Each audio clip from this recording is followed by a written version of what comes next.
7 ከ18 እስከ 23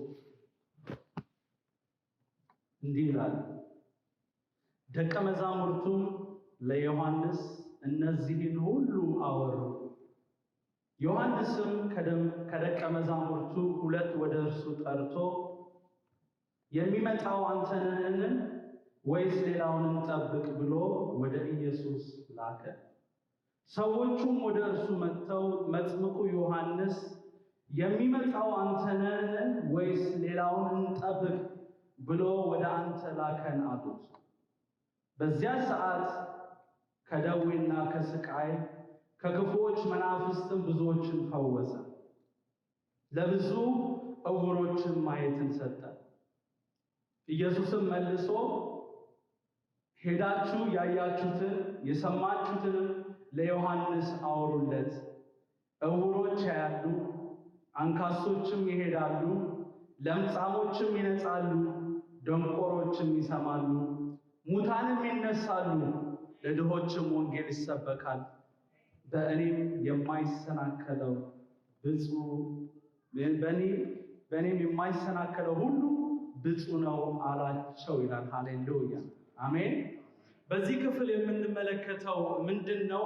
መጥምቁ ዮሐንስ ኢየሱስ ክርስቶስ ስላደረገው ተአምራቶች በደቀ መዛሙርቱ አማካኝነት እንደደረሰው እናነባለን። ከፍ ብለን ስናነብ ኢየሱስ ክርስቶስ ናይን ወደምትባል ከተማ እንደመጣና በዛ አንድ የሞተ ጎበዝን ተነስ ብሎ እንዳስነሳ ስለ ኢየሱስ ወሬ ደግሞ በሁሉም ከተማዎች ላይ እንደወጣ በዛ ክፍል ይናገራል። እና የዮሐንስ ደቀ መዛሙርቶች የመጥምቁ ዮሐንስ ደቀ መዛሙርቶች በእስር ቤት ላለው መጥምቁ ዮሐንስ ኢየሱስ እያደረገው ስላለ ተአምራቶች፣ ኢየሱስ እያደረገው ስላለ ስራ መጥተው አወሩለት። ዮሐንስ በዚህ ሰዓት የት ነው ያለው ብለን ስናስብ በእስር ቤት ውስጥ በሄሮድስ እጅ ነው የነበረው። ስለዚህ ስለ ኢየሱስ ክርስቶስ ሲሰማ ኢየሱስ ክርስቶስ እንዲህ አደረገ፣ የሞተውን አስነሳ፣ የታመመውን ፈወሰ፣ የታሰረውን ፈታው የሚለውን ዜና ኒውስ ሲነግሩት ምን አለ? ከደቀ መዛሙርቱ 2 ወደ እርሱ ጠራና ወደ ኢየሱስ ክርስቶስ አንድ ጥያቄ እንዲጠይቁለት እንደላካቸው እናያለን። ሁላችንም ዮሐንስ የጠየቀውን ጥያቄ ልንረዳው ይገባል። ምክንያቱም ዮሐንስ ተራ ጥያቄ አይደለም የጠየቀው። አሜን። ዮሐንስ የሚመጣው አንተ ነህ ወይስ ሌላ እንጠብቅ የሚል ጥያቄ ቀላል ጥያቄ አይደለም። ምክንያቱም ዮሐንስ መጥምቅ በዚህ ምን እያለ ነው? አንተ አዳኙ ነህ፣ መሲሁ ነህ፣ ክርስቶስ ነህ አይደለህም ብሎ ነው እየጠየቀ ያለው። ምክንያቱም እስራኤላውያን ለብዙ ዘመናት የሚጠባበቁት መሲህ ነበረ። ኢየሱስን ለብዙ ዘመናት ነው የጠበቁት። ትዝ ይላችሁ እንደሆነ እነዛ የጥበብ ሰዎች በይሁዳ መጥተው የታለ የተወለደው ንጉሥ የት ነው ያለው ብሎ ሲጠይቁ ኢየሩሳሌም እንደታወቀች እናያለን። አልጠበቁም። እነሱ እዛው እያሉ ንጉሥ መወለድን እንኳን አላወቁም። መሲሁ እንደተወለደ የሚጠብቁት ለዘመናት የጠበቁት መሲህ እንደተወለደ እንኳን አላወቁም። ሌሎች ናቸው ከሌላ ሀገር መጥተው ንጉሥ በቃ እንደተወለደ ያበሰሯቸው እና ሲጠየቁ ፈሪሳውያን አዎ ንጉሥ እንደሚወለድ እናውቃለን፣ እንዲያውም የሚወለደው በቤተልሔም ኤፍራታ ነው እንዲና እንዲህ ብሎ ጥቅስ ጠቅሰው ነግሯቸው ንጉሡ እንደተወለደ ግን አላወቁም። ስለዚህ ዮሐንስ ሊመጣ ያለው አንተ ነህ ወይስ ሌላ እንጠብቅ ብሎ 2 ደቀ መዛሙርት እንዲጠይቁ ወደ ኢየሱስ እናያለን። የሚገርም ነው። ይህ ዮሐንስ እንደምናውቀው ተራ አገልጋይ አይደለም። is mighty man of God ማለት አንድ ተራ ሰው አይደለም እየጠየቀው ያለው ኢየሱስን። የእግዚአብሔር አገልጋይ ነው። በዘመኑ ከተነሱት አገልጋዮች አሉ ከሚባሉት ነገስታትን የሚያንቀጠቅጥ ጀግና እግዚአብሔር ሰው ነው። በሄሮድስ እጅ ከወደቀ በኋላ እስር ቤት ከገባ በኋላ ይሄንን ጥያቄ ሲያነሳ እናያለን። ዮሐንስ መጥምቅ ኢየሱስ እሱ የዓለምን ኃጢአት የሚያስወግድ የእግዚአብሔር በግ እንደሆነ የመሰከረ ነው። ይሄ አሁን አዩ መሳያ አንተ ክርስቶስ ነህ ወይስ ሌላ ክርስቶስን ጠብቅ ብሎ በዚህ ክፍል ላይ የሚጠይቀው በአንድ ወቅት በመንፈስ ተቀጣጥሎ ሲያገለግል በቃ በእግዚአብሔር መንፈስ ሆኖ በሚያገለግልበት ዘመን ስለ ኢየሱስ ክርስቶስ የመሰከረባቸው ብዙ ነገሮች አሉ። ስለ ኢየሱስ ክርስቶስ ማንነት ያሳወቀን ዮሐንስ ራሱ እኮ የዓለምን ኃጢአት የሚያስወግድ የእግዚአብሔር በግ ብሎ የተናገረው ይሄ ነው። ይሄ ዮሐንስ እኔ ላንስ እሱ ግን ሊልቅ ይገባዋል ብሎ የተናገረው ዮሐንስ መጥምቅ በሄሮድስ እጅ ላይ ከወደቀ በኋላ በእስር ቤት ከሆነ በኋላ በአገልግሎቱ መጨረሻ አካባቢ ሊመጣ ያለው አንተ ነህ ወይስ ሌላ እንጠብቅ ብሎ ኢየሱስን ጠይቀው ነው። እሱ ከአብ ዘንድ ተልኮ የመጣ አዳኝ እንደሆነ እሱ የእግዚአብሔር ልጅ እንደሆነ የመሰከረ ታላቅ የእግዚአብሔር አገልጋይ መጥምቁ ዮሐንስ ኢየሱስን እርሱ የእግዚአብሔር በግ ነው ብሎ የመሰከረ ደቀ መዛሙርቱን በዚህ ንግግር እንኳን ሉዝ ያደረገ ሁለቱ ደቀ መዛሙርት ዮሐንስ ኢየሱስን ሲያየው የዓለምን ኃጢአት የሚያርቅ እግዚአብሔር በግ ብሎ ሲናገር ታዲያ ካንተ ጋር ምን አለን አሉት እና ጥለውት ሄዱ። እንድሪያስ የኢየሱስ ክርስቶስ ተከታይ ሆነ። ይህ ዮሐንስ ነው እንግዲህ ስለ ኢየሱስ ክርስቶስ እርሱ በመንፈስና በእሳት የሚያጠምቃችሁ እሱ ነው ብሎ ስለ ኢየሱስ የመሰከረ ዮሐንስ መጥምቅ በጣም የሚፈራው የእግዚአብሔር አገልጋይ ወታደሮች፣ ቀራጮች፣ ፈሪሳውያንን፣ ሰዱቃውያንን ያንበረከከ ይህ ታላቅ እግዚአብሔር ሰው ኮንፊዥን ውስጥ ገባ። አር ዩ ክራይስት? አዳኝነት አዳኝነቱን እስኪጠራጠር ድረስ እርሱ ክርስቶስ ነው አይደለም ወደሚል ነገር ውስጥ ሲገባ ነው። ይህ ታላቅ የእግዚአብሔር ሰው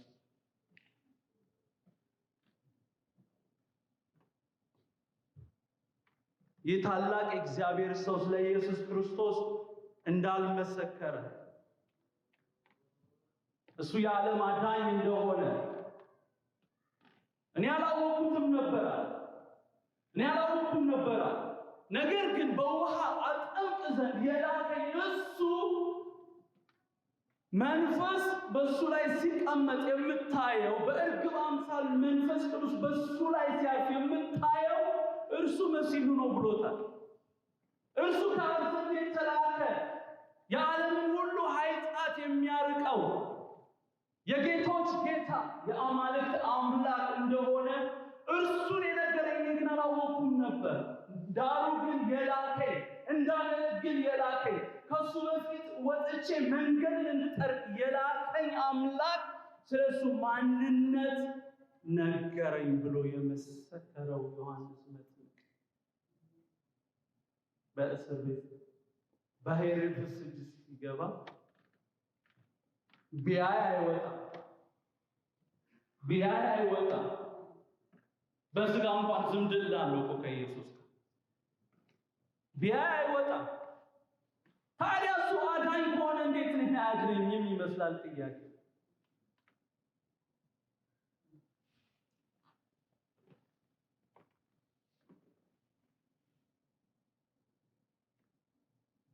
ጌታ ኢየሱስ ከመጥምቁ ዮሐንስ ተልከው የመጡትን ሁለት ሰዎች የሚመጣው አንተ ነህ ወይስ ሌላ እንጠብቅ ብለን እንድንጠይቅ ልኮናል ብለው ሲሉት ጌታ ኢየሱስ ክርስቶስ ተልከው ለመጡት ለነዚህ ሎያል መጥምቁ ዮሐንስ ደቀ መዛሙርት መልስ የሰጠው በንግግር አይደለም።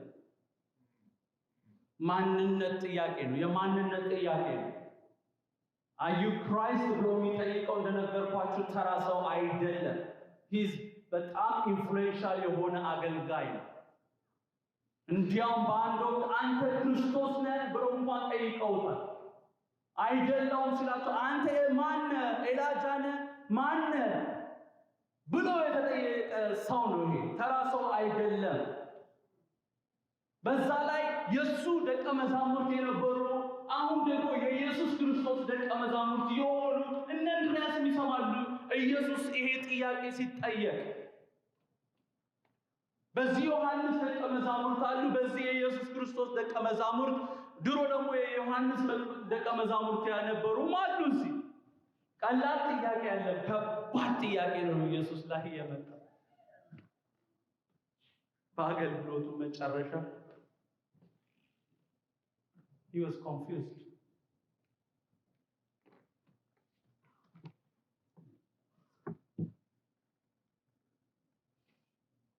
የሚመጣው አንተ ነህ ወይስ ሌላው እንጠብቅ? አንተ መሲሁ ነህ? አንተ ክርስቶስ ነህ? ወይስ ሌላ ክርስቶስ እንጠብቅ?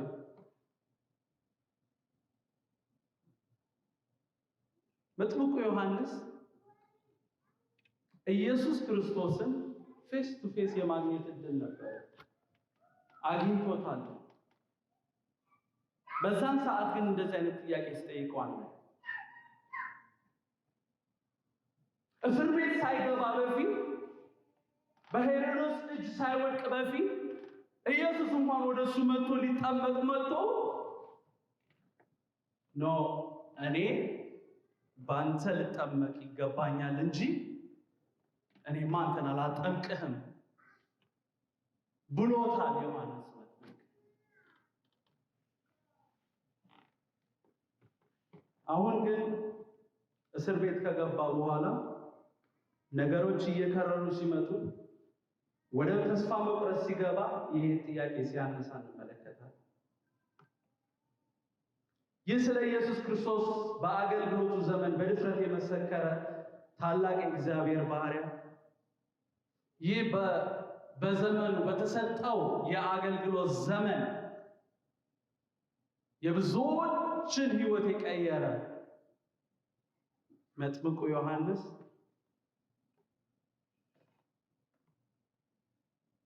ስለ ኢየሱስ ክርስቶስ ማንነት በግልጽ የተናገረ ዮሐንስ በሄሮድስ እጅ ሲወድቅ ማንነቱን እስኪጠራጠር ድረስ ሆነ። ጌታ ኢየሱስ ክርስቶስ ልክ ዮሐንስ መጥምቅ ተልከው የመጡት ሁለቱ ደቀ መዛሙርት ሊመጣ ያለው አንተ ነህ ወይስ ሌላ እንጠብቅ ብለው ከጠየቁት በኋላ ያደረገው ነገር ምንድነው? በጣም ደስ ይላል። ቃሉን ስታነቡት የሚመጣው አንተ ነህ ወይስ ሌላውን እንጠብቅ ብለው ወደ አንተ ላከን አሉት። በዚያች ሰዓት ይላል ጌታ ኢየሱስ ክርስቶስ በዚያኑ ሰዓት በተጠየቀበት ሰዓት ማንነቱን የሚገልጹ ተአምራቶች ሲያደርግ እናያለን። አሜን። ስለ ማንነቱ፣ ስለ አዳኝነቱ፣ መሲህ ስለመሆኑ የሚገልጹ ድንቅ ድንቅ ተአምራቶችን ሲያደርግ እናያለን። ክብር ለጌታ ይሁን። አሜን አሜን።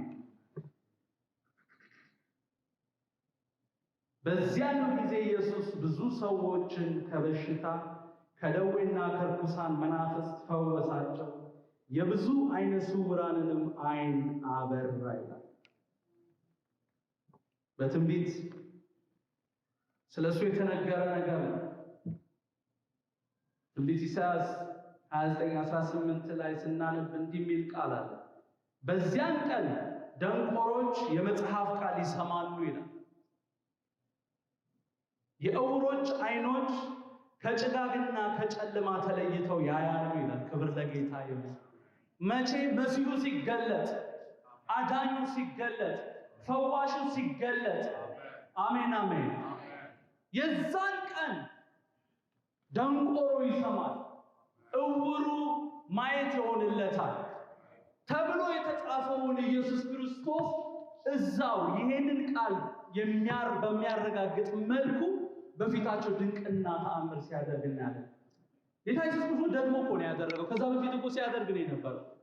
ግን ተልከው የመጡትን ሰዎች መልስ አዎ ነኝ ብሎ መላክ እየቻለ በቃ አይተው እንዲያምኑ አድርጎ ሲልካቸው እናያለን። ክብር ለጌታ ይሁን።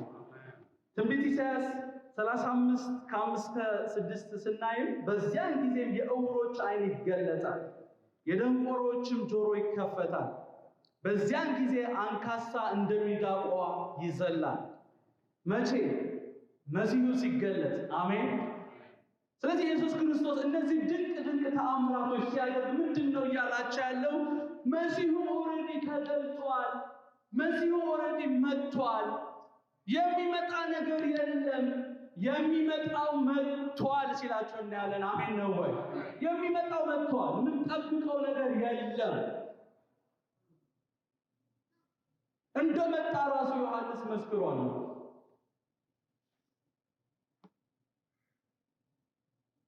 ጌታ ኢየሱስ ክርስቶስ እነዚህን ተአምራቶች ካደረገ በኋላ ብዙዎችን ከበሽታ ከደዌና ከርኩሳን መናፍስትን ከፈወሳቸው በኋላ የብዙዎች አይናቸው የታወሩትን አይናቸውን ካበራ በኋላ ተልከው ለመጡት ለነዛ ሁለት የዮሐንስ ደቀ መዛሙርት ምን አላቸው? ሄዳችሁ ያያችሁትን የሰማችሁትን ለዮሐንስ ደግማችሁ አውሩለት። ዕውሮች ያያሉ፣ አንካሶች ይሄዳሉ፣ ለምጻሞች ይነጻሉ፣ ደንቆሮች ይሰማሉ፣ ሙታንም ይነሳሉ፣ ለድሆችም ወንጌል ይሰበካል።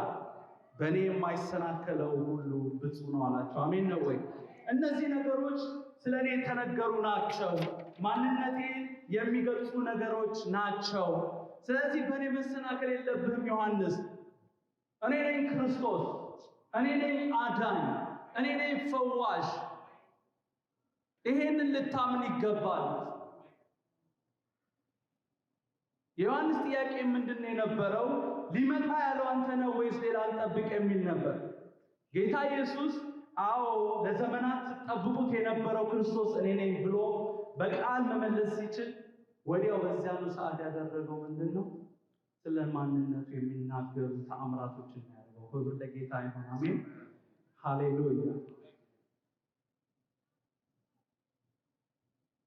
ጌታ ኢየሱስ የዕውሮችን አይን ያበራው፣ አንካሶችን በትክክል እንዲራመዱ ያደረገው፣ ለምጻሞችን ያነጻው፣ የደንቆሮችን ጆሮ የከፈተው፣ ሙታንንም ያስነሳው፣ ወንጌልን በኃይል በዚህ መልኩ እየተሰበከ መሆኑ ከመጥምቁ ዮሐንስ ተልከው ለመጡት በተግባር ያሳየበትና የተናገረበት ዋና ምክንያት ለምንድን ነው ብለን ካልን ቅድም እንዳልኩት ስለ እርሱ ይመሰክር የነበረው ለእርሱ መንገድ ጠራጊ የነበረው ትልቁ የእግዚአብሔር አገልጋይ በከባድ ተስፋ መውረቱ ስለነበረ መጥምቁ ዮሐንስ የጠየቀውን ጥያቄ ሌሎች ጠይቀውት ቢሆኑ ኖሮ ኢየሱስ በዛኑ ሰዓት ያደረገው ነገር አያደርግም። ብዙ ጊዜ ተጠይቋል ኢየሱስ። አንተ ክርስቶስ ነህ ተብሎ ያውቃል። ብዙ ጥያቄ ተጠይቆ ያውቃል። ለዮሐንስ መጥምቅ ግን ምላሽ ሲሰጠው እናያለን።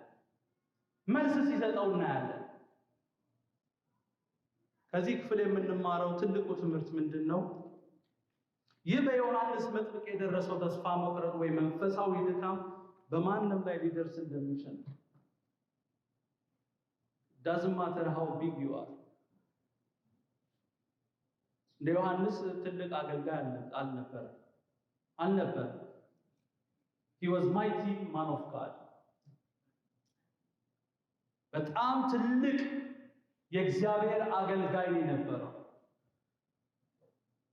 ነገር ግን በህይወቱ ከሆኑት ወይ ደግሞ በህይወቱ ከገጠመው ከሰርከምስታንሱ የተነሳ የኢየሱስ ክርስቶስን አዳኝነት እስኪጠራጠር ድረስ ሆነ የኢየሱስን ማንነት እስኪጠራጠር ድረስ ደረሰ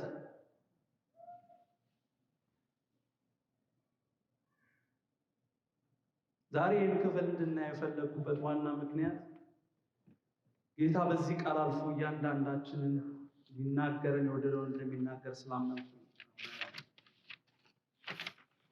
የእውሮችን አይን የሚያበራው አንካሶችን የሚያዘልለው ለምጻሞችን የሚያነጻው የደንቆሮን ጆሮ የሚከፍተው ፈዋሹ ሙታንን የሚያስነሳው አዳኙ ክርስቶስ መጥቷል አሜን አዳኙ ተገልጧል አሜን ነው ወይ በመካከላችን አለ አሜን ነው ወይ ይህ ከተስፋ መቁረጥ የሚያወጣው ጀግናው ኢየሱስ በመካከላችን አለ አሜን ነው ወይ በቃ ያ ሁኔታችሁ ሰርከምስታን አንዳንዴ ምን እንሆናለን በሰርከምስታንሳችን የምናመልከውን ይህንን ትልቅ አምላክ ጥያቄ ምልክት ውስጥ እንከተዋለን ጌታ ከሆነ ታዲያ ለምንድን ነው እኔ በዚህም አልፈው የሚሉ ሰዎች ብዙ ጊዜ ያጋጥሙኛል አሁን እኮ መኖሩንና አለመኖሩን ተጠራጥሬ ያለው የሚሉ ሰዎች አጋጥመውኛል ጌታ ስለሌለ አይደለም ወይ ጌታ ስላልሆነ አዳኝ ስላልሆነ ግን አይደለም እኛ የምናመልከው አምላክ በእግዚአብሔር ቃል እንደሚናገረው ኢየሱስ ክርስቶስ ትላንትና ዛሬም እስከ ለዘላለም ያው ነው የሚለው አሜን ነው የማይለዋወጥ አምላክ ነው ያለን በሁኔታችን የማይቀየር አምላክ ነው ያለን በሁኔታችን ሊለካ የማይችል ማይታድ ነው ያለን አሜን ነው የኛ ሁኔታ እሱን ሊገድበው አይችልም የሱ ማንነት ሊለካ አይችልም አሜን ነው ዛሬ ጌታ ለምንድን ነው በዚህ ቃል እኔ ሌላ ቃል ነበረኝ አደገኛ የሆነ ቃል ነበረኝ እውነቴን ነው የምነግራችሁ አሁን ይህንን እንዴት ነው ለህዝብ ማቀርበው በቃ ሌላኛውን ባቀርብ ደስ ይለኛል ግን የእግዚአብሔር የሆነ ድምጽ ይበልጣል አሜን ነው እኔ የምፈልገው ሳይሆን ሰዎችን ካሉበት ነገር የሚያወጣ የእግዚአብሔር እውነተኛው ቃል ይበልጣል ምናልባት አንዳንዶች አሁን በመካከላችን ስለ ኢየሱስ ክርስቶስ በድፍረት ትመሰክሩ የነበራችሁ እግዚአብሔር ማይት ሊጠቀምባችሁ የነበረ ሰዎች ከሚገጥሟችሁ ሁኔታ የተነሳ እንደ ዮሐንስ ኮንፊውዥን ውስጥ ያላችሁ ሰዎች ካላችሁ ዛሬ ጌታ ያወጣችኋል አሜን ነው ወይ ዛሬ ልክ ለዮሐንስ ትንሣኤ እንደሆነለት ለእኔና ለእናንተ ትንሣኤ ይሆንልናል አሜን ነው ወይ አሜን በልግዴላ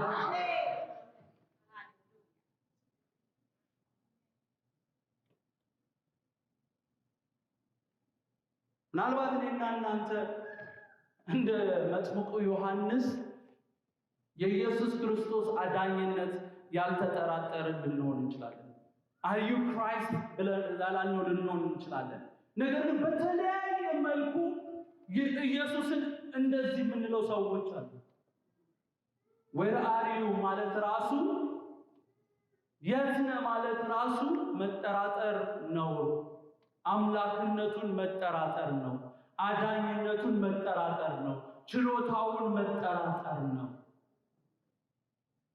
I have a good news amen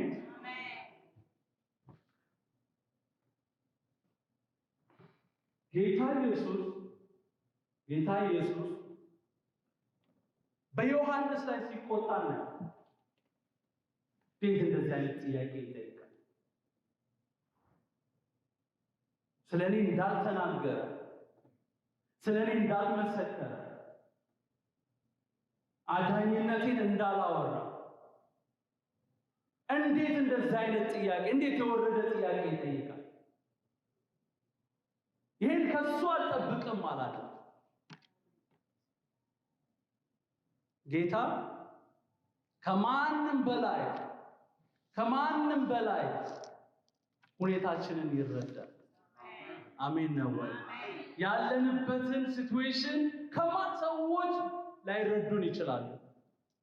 አይሪሜምበር አንድ ሰባኪ መጥምቁ ዮሐንስን ጨርቅ ሲያደርገው ማለት አማኝ አይደለም ምናምን ሲል ማለት ነው። እግዚአብሔር ይጠብቅህ ይላል። ዮሐንስ ላይ የደረሰው ቢደርስበት ምን እንደሚሆን እግዚአብሔር ይወቀው። በሄሮድስ እጅ መውደቅ ማለት እኮ ቀላል አይደለም። ማረድ የለመደ እኮ ነው። መግደል የለመደ እኮ ነው። እና እንደ አማኝ አልቆጥረውም ማለት እግዚአብሔር ምህረት ያድርግልን ይወጣ። is mighty man of God። ኢየሱስ ክርስቶስ የመጡትን ወደሱ ተልከው የመጡትን ደቀ መዛሙርት እንኳን ለነሱ መልስ ሰጥቶ ከሸኘ በኋላ የተናገረው ስለ ዮሐንስ ትልቅነት ነው። ዮሐንስን ማንነት የሚያወርድ አይደለም የተናገረው። አገልጋዩን የሚያሳንስ ነገር አይደለም ያወራው ለሰዎቹ። ስለ ዮሐንስ ትልቅነት ነው ያወራው። ዛሬ መነሳት እንደሚሆን እርግጠኛ ነኝ። አሜን። ዛሬ ካለንበት ሁኔታ መውጣት እንደሚሆን አምናለሁ። ሃሌሉያ። ስንቶቻችሁ ዝግጁ ናችሁ? አምተልኝ ዛሬ እነግራችኋለሁ። ዮሐንስ በአገልግሎቱ መጨረሻ ላይ ነው እንደዚህ አይነት ነገሮች የደረሰበት። በመጨረሻው ምዕራፍ ነው፣ የህይወቱ መዝጊያ ላይ ነው። ዮሐንስ እንደዚህ በጥርጣሬ ቢሞት ኖሮ ያሳዝናል። ነገር ግን ጌታ አልፈቀደም እንደዛ። አሜን። ሄዳችሁ አውሩለት፣ ንጉሱ ተገልጧል፣ አዳኙ ተገልጧል፣ አትጠራጠር፣ በእኔ አትሰናከል፣ እኔ መጥቻለሁ፣ ተገልጫለሁ። ክብር ለጌታ ይሁን። አረ ይሄ አምላክ ነው። ሃሌሉያ። ዮሐንስን ከዛ ኮንፊውዥን ያወጣ አምላክ ዛሬ እኔና እናንተ ከኮንፊውዥን ያወጣናል። አሜን ነው። ከጭንቀታችን ያወጣናል። አሜን ነው ወይ? ካለንበት ከተያዝንበት የእግዚአብሔር አምላክነት ከተጠራጠርንበት ዛሬ ያወጣናል።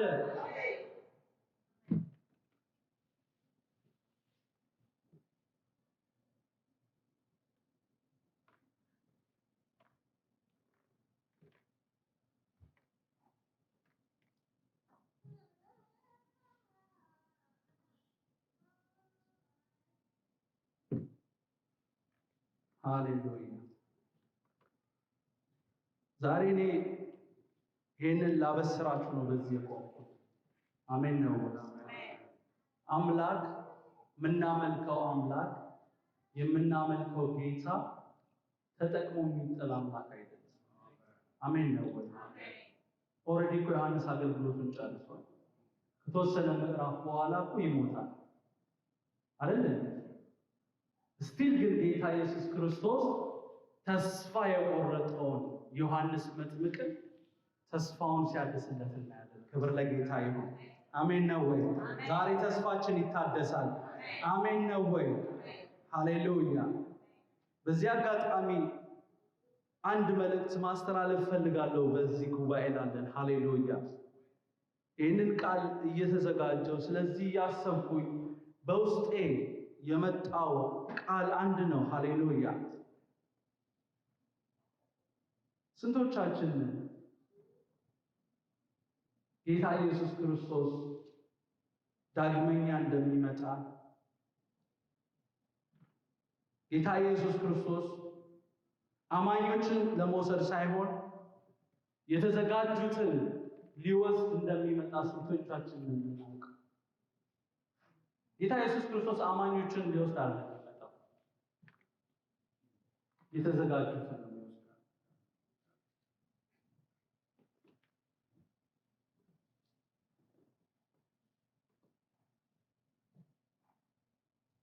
ማቴዎስ 25 ከ1 እስከ 13 ባለው ክፍል ላይ ሄደን ስናነብ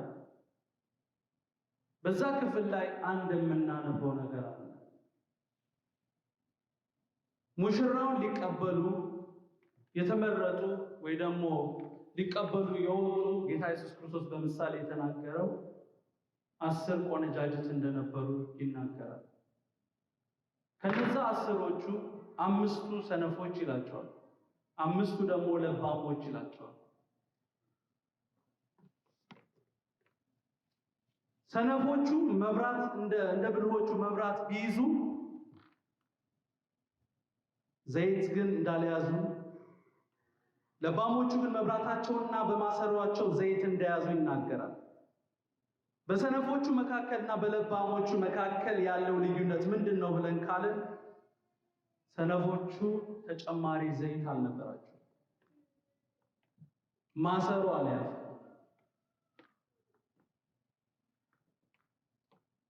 ይህን ክፍል ያነሳውበት ዋና ምክንያት ሙሽራው የምንጠብቀው ሙሽራ ጌታ ኢየሱስ ክርስቶስ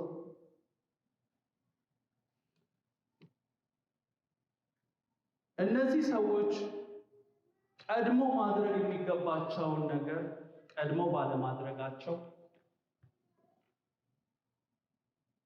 ዘይታቸው ሲያልቅ ዘይት ለመግዛት ሲወጡ ሙሽራው እንደመጣ እናያለን። በዛን ክፍል ላይ አንድ የምፈልገው ሐሳብ ቃሉ ምንድን ይላል? ተዘጋጅተው የነበሩት ከእርሱ ጋር ወደ ሰርግ ገቡ ይላል። ስንቶቻችንን ዝግጁ ሆነ? ኢየሱስ ክርስቶስ ይመጣል። የሚመጣው ሙሽራውን ለመውሰድ፣ የተዘጋጀችውን ሙሽራ ለመውሰድ ነው የሚመጣው። የተዘጋጁትም ወደ ሰርግ ገቡ፣ ደጁም ተዘጋ ይላል። ዛሬ ይሄ ደጅ ሳይዘጋ ልናደርገው የሚገባንን ለማሳሰብን ጭምር ነው በዚህ የቆምኩት። አንደኛ እግዚአብሔር ከተስፋ መቁረጥ እንደሚያወጣ፣ ከዚህ ተስፋ መቁረጥ ወጥተን ደግሞ ማድረግ ያለብንን ነገር ማድረግ እንዳለብን ሊነግረን ነው ዛሬ በዚህ የሰበሰበን። አሜን ነው ወይ? ማድረግ ያለብንን ለማድረግ ያለን እድል ጌታ እስኪመጣ ወይኛ ተጠርተን ከዚህ ምድር እስከምንሄድበት ቀን ብቻ ነው። ሙሽራው ሲመጣ ከሙሽራው ጋር ሙሽራውን አጅበው ወደ ሰርጉ የገቡት እነማን ናቸው ብለን ካልን ሙሽራውን ለመቀበል ቅድመ ዝግጅት ያደረጉ Are we ready? ክርስቶስ ይመጣል። ኢየሱስ ይመጣል።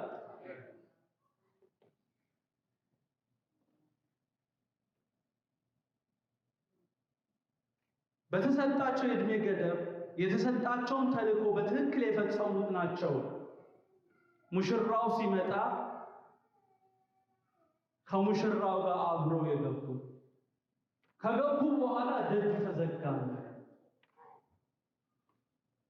የነበሩት ወይ የተመረጡት 10 ናቸው። ከሙሽራው ጋር ወደ ሰርግ የገቡት ግን 10ም አይደለም፣ ተዘጋጅተው የነበሩ ናቸው። ከሙሽራው ጋር ወደ ሰርግ የገቡ ስንቶቻችን ዝግጁ ነን?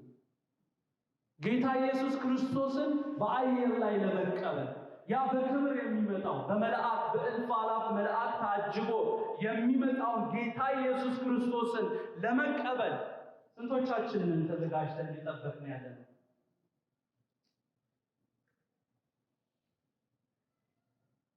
እየመጣው ነኝ እንድላችሁም ጭምር ነው በዚህ የቆምኩት። ሃሌሉያ! ተዘጋጅተው የነበሩት የሚለው ቃል ወሳኝ ቃል ነው። ምክንያቱም ኢየሱስ የሚመጣው መምጣቱን በጉጉት የሚጠብቁትን የተዘጋጁትን ለመውሰድ ነው። አሜን። ስለዚህ እንደ ክርስቶስ ተከታዮች ሁልጊዜ የተዘጋጀን ልንሆን ያስፈልጋል። 5ቱ ሰነፎች በር የተዘጋባቸው ቅድመ ዝግጅት ባለማድረጋቸው። ብዙዎቻችን ወደ ቫኬሽን ስንሄድ ሆነ አንዳንድ ነገሮች ስናደርግ የምናደርጋቸው ቅድመ ዝግጅቶች አሉ አይደል እንዴ? ማንም ሰው ዝም ብሎ ተነስቶ ወደ ሌላ ከተማ አይሄድም ወይ ወደ ሌላ ሀገር አይሄድም። እንደምንቆየበት መቆየት እንደዛው ደግሞ እንዘጋጃለን። ለብዙ ነገሮቻችን በጣም ዌል ኦርጋናይዝድ ነን። በግላችን ለምናደርጋቸው ነገር ለራሳችን ጥቅም በሆኑ ነገሮች በጣም ኦርጋናይዝድ ነን። የምንፈልገው በምንፈልገው ሰዓት እናደርጋለን። ወደ እግዚአብሔር መንግስት ሲመጣ ግን እንደዛ አይደለም። እግዚአብሔር ኢየሱስ ክርስቶስ የሚመጣው አማኞችን ለመውሰድ ሳይሆን የተዘጋጁትን ለመውሰድ።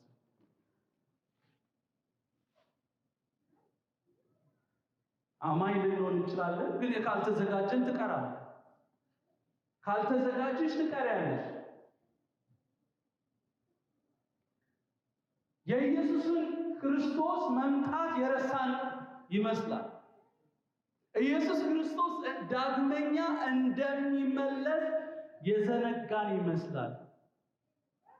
በማቴዎስ 25 በዚሁ ምዕራፍ ላይ ወደ ታች ወርደን ስናይ መንግስተ ሰማያት በቃ ንግስና ሊቀበል የሄደ ሰው ትመስላለች። ለእያንዳንዱ ባሪያዎቹ ጠርቶ ለአንዱ 10 ለአንዱ 5 ለአንዱ 1 መክሊት እንደሰጣቸው በዛ ክፍል ላይ ይናገራል። ከብዙ ዘመን በኋላ መጣ ይላል። ይመጣል ጌታ ኢየሱስ። ምንድነው ያደረገው? ከመጣ በኋላ ኳልኩሌት ያደርጋል። ይሄንና ያን ነገር ሰጥቼሽ ነበረ ምን አደረከው ይለናል። የሰጠንን ሊጠይቀን ይመጣል። ስንቶቻችን ነው የተሰጠንን የቀበርነው? ስንቶቻችን የተሰጠንን መክሊት እየተጠቀምንበት ያለነው እያበዛን ያለነው? እንዴት ደስ ይላል! ንጉሱ ሲመጣ እሺ ግባ፣ አንደኛው ግባ ሲባል ሲገባና ይኸው 5 ሰጥቶኝ ነበር 10 ሆኗል ሲለው በቃ አንተ በጥቂቱ ታምናሃልና በብዙ ተሾም፣ ሂድ ወደ ተዘጋጀልህ ግባ። እንዴት ደስ ይላል! እንዴት ደስ ይላል! በንጉሱ ፊት በኮንፊደንስ መቆም እንዴት ደስ ይላል! ያለ መሸማቀቅ ያለ ፍርሃት በንጉሱ ፊት መቆም እንዴት ደስ ይላል! እንዴት ደስ ይላል! ይህ የሚሆነው ግን በተሰጠን ጊዜ በተሰጠን የዕድሜ ገደብ። እኔ ብዙ ጊዜ የምናገረው አንድ ቃል አለ። በምድር የምንኖረው ሙሴም እንደጻፈልን ከሆነ 70-80 ከዛ በኋላ ድካም ነው። ከዛ በኋላ ምንድነው የሚባለው? ሲኒየር ሃውስ ነው የምትገባው። አይ በቃ ሰው ይሰልቸውና ሲኒየር ሃውስ ይከቷል። በቃ ጥቅም የለውም። ከዛ በኋላ ወይ ጥሩ ትሪት የሚያደርጉ ሊያጋጥሙ ይችላሉ። በቃ ትርፍ ነው። ከዛ በኋላ መቆየት የማያስፈልግ። በዚህ በተሰጠን ኦልፕሬት አድርጉ። ዛሬ አንዳንዶቻችን 50 ገብተናል፣ አንዳንዶች 40፣ አንዳንዶች 30። 70 ወይ 80 ሲቀነስ 30 40 ይሆናል። የቀረን 40 ብቻ ነው ወይ 20 ብቻ ነው ወይ 10 ብቻ ነው።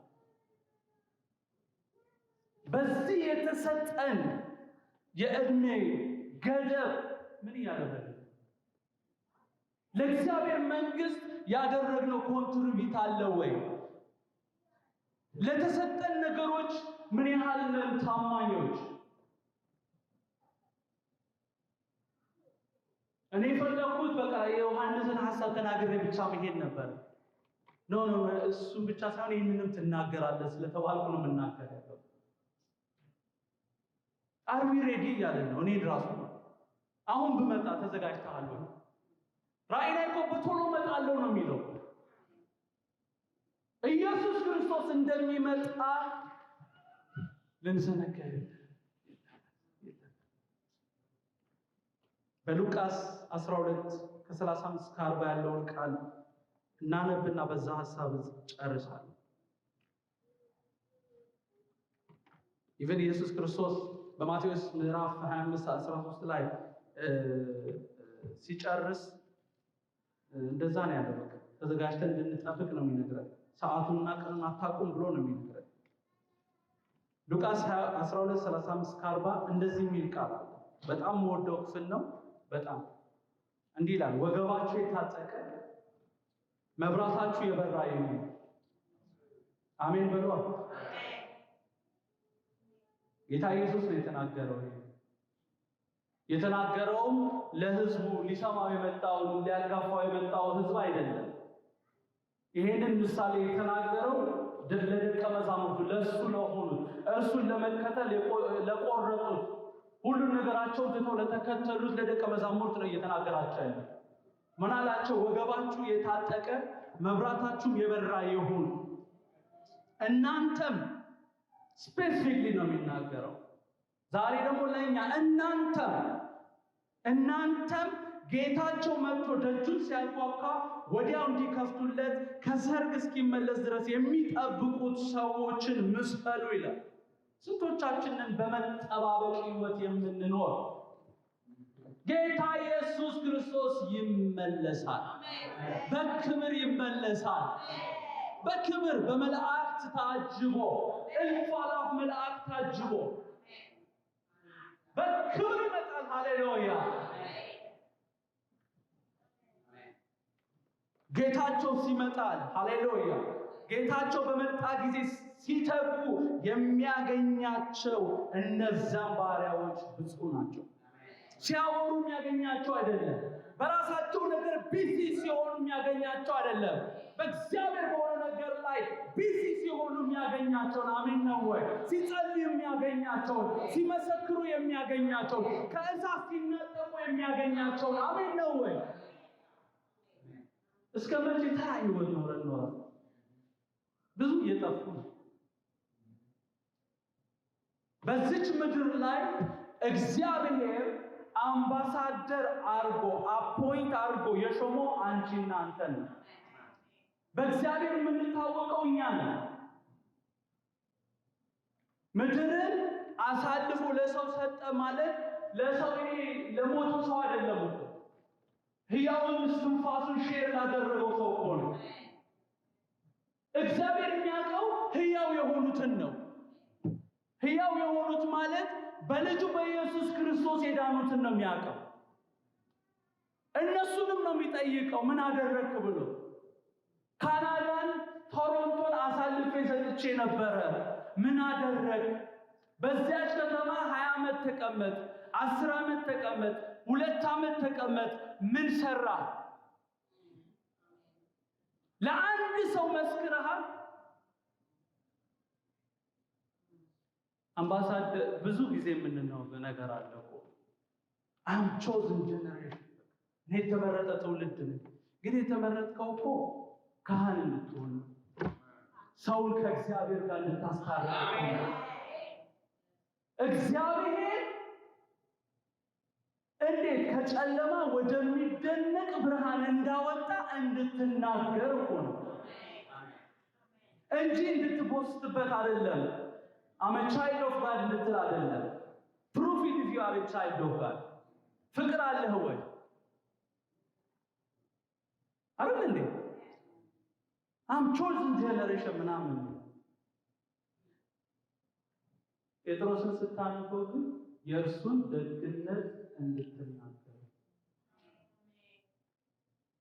ክርስቲያን ደግሞ የተዘጋው ምኑ ነው ካላችሁ አንደበቱ፣ ዌፐኑ ነው የተዘጋው።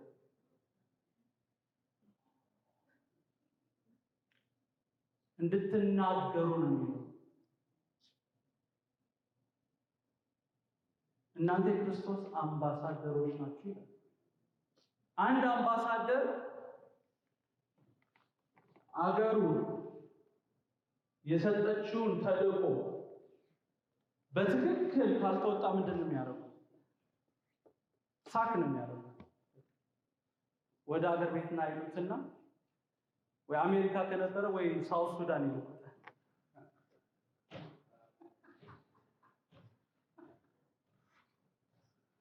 ጌታ ግን ቻል ነው። እስካሁን ቶሮንቶ ስትሆናል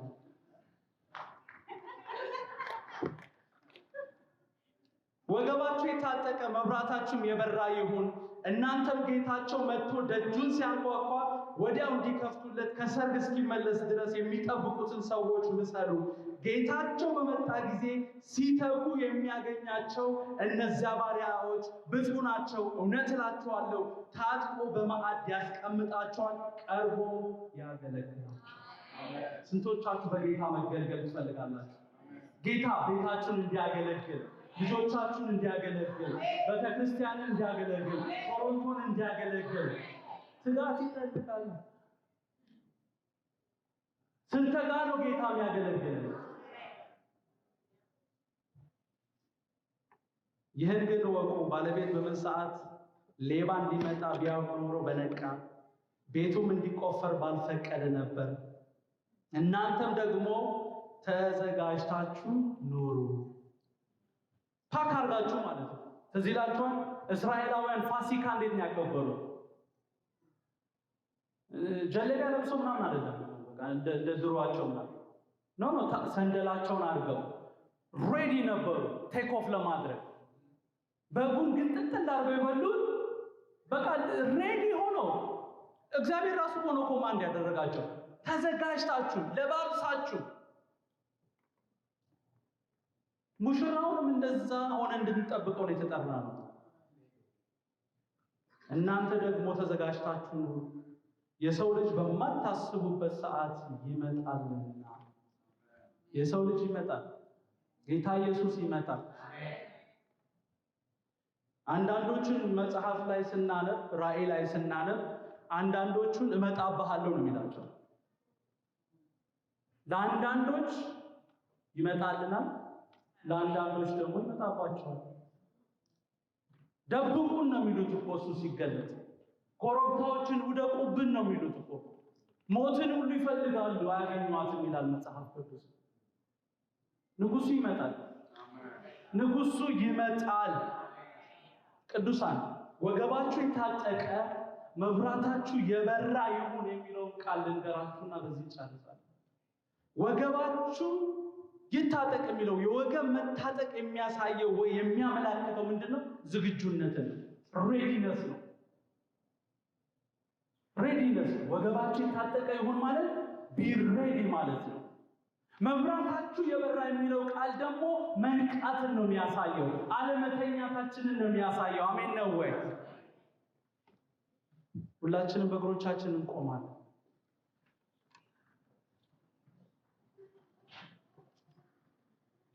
ስንቶቻችንን ባለቀ ሰዓት ውስጥ እንዳለን ገብቶ ለእግዚአብሔር መንግስት እየተጋን ያለን? ስንቶቻችንን ጌታ ዳግመኛ እንደሚመጣ በውስጥ አዋቂነት ገብቶን ህይወታችንን በትክክል እየመራን እያገለገልን ያለን? ሁልጊዜ ተዘጋጅተን መጠበቅ ያለብን ለምንድን ነው ብለን ካልን የጌታችን የመድኃኒታችን የኢየሱስ ክርስቶስ መምጫው ቀንና ሰዓቱ ስለማይታወቅ። ራእይ ላይ ስናነብ ምን ይላል? ራእይ 22:12 ላይ እነሆ በቶሎ እመጣለሁ። አሜን አሜን። ያልተዘጋጀ ነው አሜን የማይለው እኮ። የተዘጋጀ አሜን ነው። ማራናታ ካም ጂሰስ ነው የሚለው። አሜን አሜን። እነሆ በቶሎ እመጣለሁ፣ ለእያንዳንዱ እንደ ስራው መጠን ከፍል ዘንድ ዋጋዬ ከእኔ ጋር ነው፣ ከእኔ ጋር አለ ይላል። አሜን ነው ወይ? ራእይ 3:11 ላይ ስንሄድ እነሆ ቶሎ ብዬ እመጣለሁ፣ ማንም አክሊልን እንዳይወስድብህ ያለህን አጽንተህ ያዝ። አሜን ነው። ዶንት ሉዝ ሆፕ። ተስፋ በሚያስቆርጥም ሁኔታ ውስጥ ብትሆን ዶንት ሉዝ ሆፕ። አሜን ነው ወይ? ተስፋ እንዳትቆርጥ። አሜን ነው ወይ? ራእይ ዮሐንስ 16:15 ላይም እነሆ እንደ ሌባ ሆኜ እመጣለሁ፣ ራቁቱን እንዳይሄድ እፍረቱንም እንዳያዩ ነቅቶ ልብሱን የሚጠብቅ ብፁዕ ነው። ቅድስናውን የሚጠብቅ ከጌታው የሚያጎለውን ነገር የሚጠብቅ እሱ ሃሌሉያ ብፁዕ ነው። ምናልባት እስከዛሬ እስከዚህ ሰዓት ድረስ ይህ ቃል እስከሚነገርበት ሰዓት ድረስ አልተዘጋጀን ሊሆን ይችላል። ምናልባት የመዘጋጀቱን በቃ ነገር ረስተነው ሊሆን ይችላል። ከዚህ ሰዓት ጀምሮ ግን መዘጋጀት ይቻላል። አሜን ነው ወይ? ዛሬ በውስጤ አንድ ነገር ልናደርግ እፈልጋለሁ። ሃሌሉያ አሜን ነው ወይ? ዛሬ እኔ ከጌታ ኃይል መቀበል እፈልጋለሁ። ይሄንን ጌታ በቃ በቆራጥነት ማገልገል እፈልጋለሁ። ለሱ መኖር እፈልጋለሁ። ለሱ መለየት እፈልጋለሁ። እድሜ እንዲያልቅ አልፈልግም። ዘመኔ እንዲያልቅ አልፈልግም። ኖረ ሞተ እንድባል አልፈልግም። ለተጠራውበት ነገር መኖር እፈልጋለሁ የሚል ሰው ካለ ፈጥኖ እዚህ ጋር ይምጣ። ዛሬ ኃይል መቀበል ይሆንላችኋል። በእውነት ነው የምላችሁ፣ ከተራነት የሚያወጣ የእግዚአብሔር ቅባት እንደሚለቀቅ አምኛለሁ። ሃሌሉያ! ዛሬ ከተራነት ትወጣላችሁ። እግዚአብሔር በእናንተ ውስጥ ያስቀመጠው ግሬስ ይለቀቃል። አሜን ነው ወይ? እግዚአብሔር ጸጋችሁን አክቲቬት ያደርገዋል። አሜን ነው ወይ? ዛሬ የእግዚአብሔር ፓወር በእናንተ ላይ ይመጣል። አሜን ነው ወይ? ዛሬ እግዚአብሔር ሆይ አትለፈኝ በሉት። ሃሌሉያ! ዛሬ እግዚአብሔር ሆይ አትለፈኝ በሉት። እግዚአብሔር አባቴ ሆይ እኔ ጸልያለሁ በዚህ ወጣት ወንድሞቼና እህቶቼ ላይ እግዚአብሔር ሆይ ክብርህ እንዲመጣ ጸልያለሁ። አባቴ ሆይ ኃይል በሕይወታቸው እንዲገለጥ ጸልያለሁ። መነሳት እንዲሆንላቸው ጸልያለሁ። እግዚአብሔር አባቴ ሆይ ዮሐንስን እንዳሰብከው ዛሬ እነዚህ ወንዶችና ሴቶች ልጆች በኢየሱስ መታሰብ እንዲሆንላቸው ጸልያለሁ። መነካት እንዲሆንላቸው ጸልያለሁ። ዛሬ ክብር ያገኛቸው አባቴ የክብር ጸዳል በእነሱ ላይ ያንጸባርቅ። አባቴ ሆይ በኢየሱስ መነሳት ሆይ ጸጋቸው መነሳት ሆይ ኃይል በሕይወታቸው ይገለጥ። አባቴ ሆይ እንቅፋት ሁሉ ይነሳ። አባቴ ሆይ በጌታ በኢየሱስ ክርስቶስ አባቴ በኢየሱስ ክርስቶስ ጸልያለሁ። አባቴ ሆይ በኢየሱስ ክርስቶስ ጸልያለሁ። እግዚአብሔር አባቴ ሆይ እጥፍ ቅባት እንዲያገኛት ጸልያለሁ። መነሳት እንዲሆንለት ጸልያለሁ። እግዚአብሔር አባቴ ሆይ ጳውሎስ እንዳለው እጆቼን በመጫን ባንተ ውስጥ ያለውን ጸጋ አቀጣጥላለሁ እንዳለ በኢየሱስ ስም እጄን እጭናለሁ። በእጄ ያለው ጸጋ ይቃጠላል። በኢየሱስ ስም እሳት ይሁን። በኢየሱስ ስም እሳት ይንደድ። ሊባሃቶ